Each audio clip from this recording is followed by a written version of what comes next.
దత్త జయంతి అనగా గురు దత్తాత్రేయ జయంతి భగవాన్ దత్తాత్రేయ జన్మదినం మార్గశిర పూర్ణిమ మార్గశిర మాసంలోని పౌర్ణమి రోజున జరుపుకుంటారు.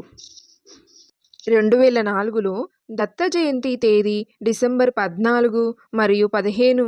వాస్తవానికి దత్త జయంతిని మార్గశిర మాసంలో శుక్లపక్ష చతుర్దశి నాడు జరుపుకుంటారు.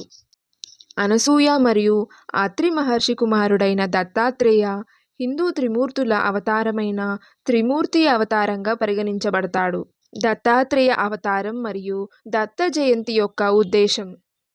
అనసూయాదేవి యొక్క పతివ్రతా ధర్మం గురించి సరస్వతి, లక్ష్మి మరియు పార్వతీ దేవతలు తెలుసుకున్నప్పుడు వారు ఆమెను పరీక్షించాలని కోరుకున్నారు మరియు బట్టలు లేని శరీరంతో ఆహారం ఇవ్వమని కోరడం ద్వారా వారి భర్తలైన బ్రహ్మ, విష్ణువు మరియు శివుడిని అభ్యర్థించారు.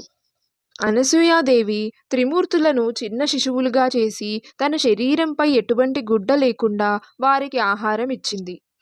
అనసూయ భర్త అత్రి మహర్షి వచ్చి మొత్తం తెలుసుకుని 3 శిశువులను ఒక్కటిగా సృష్టించాడు. త్రిమూర్తుల యొక్క ఈ ఒక్క రూపం దత్తాత్రేయ స్వామి. వారి శక్తులతో అత్రి మరియు అనసూయ బ్రహ్మ, విష్ణు మరియు శివులను పునర్నిర్మించారు.